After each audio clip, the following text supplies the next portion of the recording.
Bulletin. Right now, the Jubilee House. We'll speak with our Presidential Affairs correspondent, Elton Brobe, who is joining us for an update. President Akufo-Addo is expected to be meeting the clergy this afternoon. Elton, it's good to have you this afternoon, and that meeting is ongoing. Elton, this week, this particular story has made the headlines. You've heard the clergy speak. In fact, the Christian Council has been calling for the resignation or a dismissal of Hawa Kumsin. Do we know anything at all to do with this incident? Well, Gifty, is the reason for the meeting was not told before the members from the clergy went into that meeting with the president. It's very much unclear what really is being discussed behind. We do know that the details will be made known right after the meeting. However, some of them I spoke to before they entered into that closed-door session.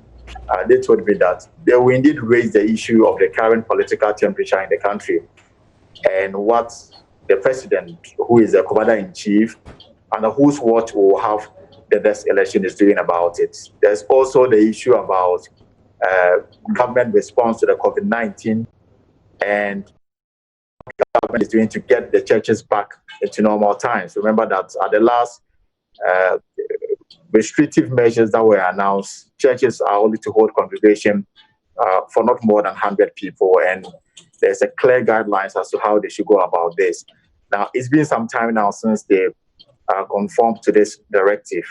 This meeting, I'm told, is to recollect the last meeting and look at how best they can resolve the issues as they going forward. So basically, they're going to look at the church's response to the government COVID-19 restrictive measures, and then going forward, what they can do to ensure that there is compliance. Is there going to be a review of the numbers? Will the churches have more numbers to come to church? These are some of the matters that they are discussing. But what I've been told, however, is that they may also want to chip in the current political temperature in the country. They are of the view that it's getting a bit tensed ahead of the elections, and the president's election, they want to find out from him what he's doing about it. It's unclear whether the House issue will come up. I'm very sure it will come up, and if it does, what will be the response of the president? It will be out very soon. That's what we all here are waiting for to hear. Do we have an idea how many people, in terms of representation, you have there? So for my check, the members of the clergy, they have their own constituents. So in matters of this nature, and because the Jubilee House itself is quite strict on the number of people that can come into this meeting, I'm told that the number is not more than 25. The meeting itself is being held at the banquet hall, which is the biggest space here at the Jubilee House. The numbers not more than 25. So they've selected their leadership and some other key people. They want to find them in this particular meeting, people who are very known within the Christian circles. And I'm told that somewhere from next week, the president will host similar meetings with the Muslim community and way forward.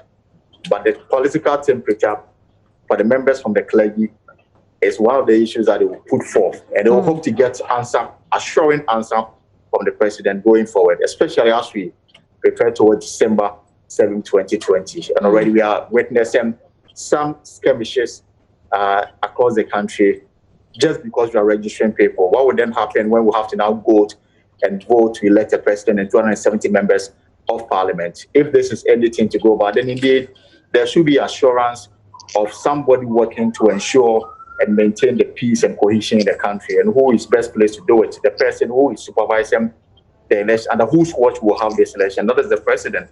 So the call is, and that's what they are hoping to get the answers from. Finally, Elton, are there any notable faces that you can mention for us? Well, those I saw from the Pentecostal, the Christian Council, these are selected few. The faces we know already, from Action to Lighthouse and all those, familiar faces. Elton, thank you. We'll come back to you. And the meeting has been going on for what, a couple of minutes?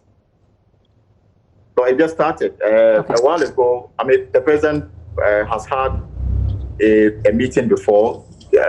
I mean, the information we had this morning, 2 important sessions. The first one ended, and the first one was some amount of 2 million Ghana cedi that's under the auspices of the Ministry for Business Development. The president has extended to 1,000 disabled men who are entrepreneurs, and they will be given. They were given some capital to restart their business, and then what is happening is the once this will be done. The opening ceremony is being open to the media, so we'll get a glimpse as to the issues. But the nitty-gritties of what they have, those are the issues that they will discuss in camera. I'll leave you to it so we don't miss anything. Elton, thank you. We'll come back to you. Elton Brobe is Presidential Affairs Correspondent for us, and he joined us live from the Jubilee House.